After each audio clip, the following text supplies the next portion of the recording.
Happy Thursday. Well, things got very spicy at Seahawks training camp yesterday with five separate fights breaking out. Seattle players have been battling each other for about 3 weeks now, so tempers flaring can be expected. However, things went a little too far yesterday when DK Metcalf got into it with Trey Brown, ripped his helmet off his head, and then swung it at another teammate.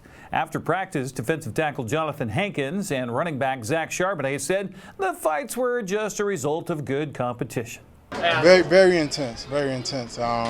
Yesterday we just had uppers on, no helmets. He took care of us, challenged the day to come out there and have a good practice, and I think we did that. I think this is going on the third week. Obviously that's going to happen. Tensions are going to be high.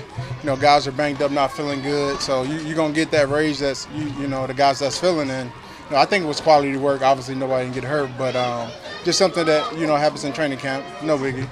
Yeah, he just told us, we had a great practice. Emotion gets high. I mean, this is training camp, so, stuff's going to happen. But, continue just knowing that we're all brothers and stuff like that once we get in the locker room. So, we just leave it out there. And, I think we just had a great day competing. Yeah, I mean, obviously, just kind of the same stuff, being able to control yourself, especially once you get into games and stuff like that. It's really, you don't want any penalties coming from stuff like that. But, this is, like I said, this is training camp. So, definitely love to see that competitive aspect of it. Seattle flies to L.A. tomorrow to face the Chargers on Saturday. That game kicks off at 4:05. It'll be on King TV. Well, Cal Raleigh was robbed of his second home run of the game that would have given the Mariners the lead late. Instead, Detroit went on for a 6-2 win. George Kirby was dusted up for 3 runs early, while Raleigh's first home run closed the gap to 3-2. Stayed there until the 8th when Parker Meadow robbed the big dumper on a hit that would have turned the game around. Wenzel, a dart right field side. Haniger back. Wenzel Perez greets Kirby with a long ball. He fouled off a couple really nice pitchers' pitches and got one he could torment. 1-2. That ball's drilled to right field. Tomahawk to the warning track and one hop off the wall. That was a rocket. Now a bobble from Haniger. Joey Corr is on it. Fearling is home. It's 2-0 Tigers. High in the air left field side, Arozarena can only watch this thing. Jake Rogers tattoos a baseball out of here. Total moonshot. This is thumped to center field. This is blasted back and it is gone. Oh, what a tee shot by Cal Raleigh. That'll get you right back in the game. No, Hexafilo 107 on a fastball that was right in the middle of the plate, and he was able to get the barrel to it. Well, Cal's 24th home run on the year.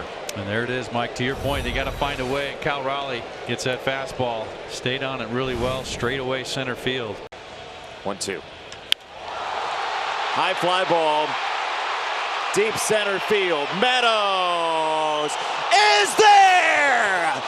Parker Meadows thieves a home run from Raleigh. He planted, he jumped, and he made himself into a poster. Oh, 6'5", look at this. 2-1. On the ground, through, base hit. 4-2. I'm a play-by-play announcer, but that's surprising. And they're going to pay for it. Urshela to left field. 5-2, maybe 6-2. Throw to the plate, not in time. Round two. Wouldn't you? Well, just glad he didn't. Struck him out. Manager Scott Service said he knew it would be a tight, low-scoring affair, and Seattle would need a big hit down the stretch. Certainly coming into the game tonight, I expected a lot of really good pitching out there with George and Skubal matched up. And certainly, Skubal was right on top of his game, had all his pitches working, and George was, I thought his stuff was good, just maybe not as sharp as we're usually seeing him. And, they put a lot of pitches on him early, so he wasn't able to get, into the 6th inning or through it like he normally does. So it's one of those games where, you got to keep it close. You hopefully come up with a big hit at the end of the game and you win the game. And, we did everything right. They just made a play. I thought, the play that Meadows made on the ball that Cal hit, it happens in the major leagues once in a while. Cal did everything right. He put a great swing on a ball and smoked it. I wish he would have went about a foot farther. But, that happens, and you got to give their guy credit. He made the play, but again, tough game. You're right there at the end, and you knew it's going to come down to a big hit if you can keep it close. We did, and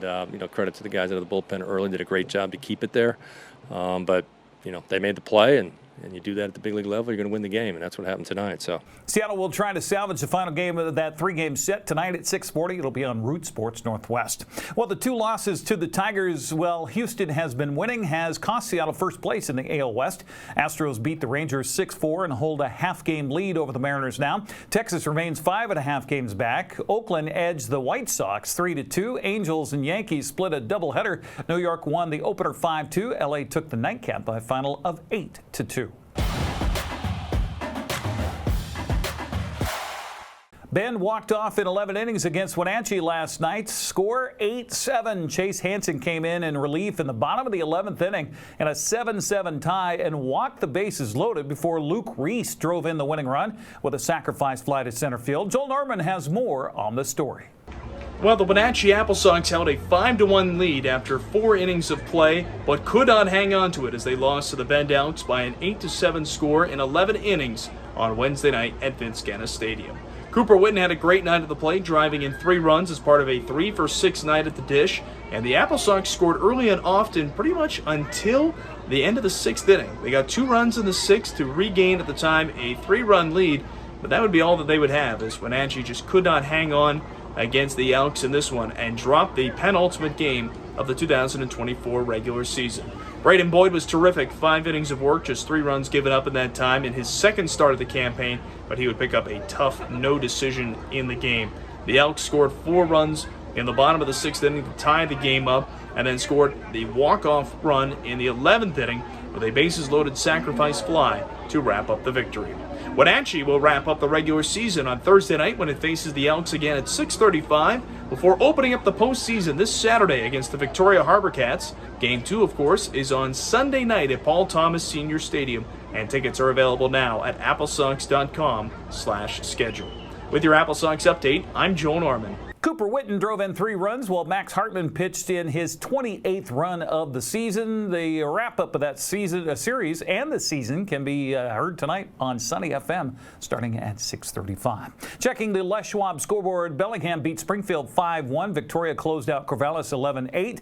Nanaimo topped Edmonton 7-1. Ridgefield topped Walla Walla 7-5. Portland down Kelowna 6-1. Cowlitz got by Port Angeles 7-2. Yakima Valley clipped Kamloops 8-3.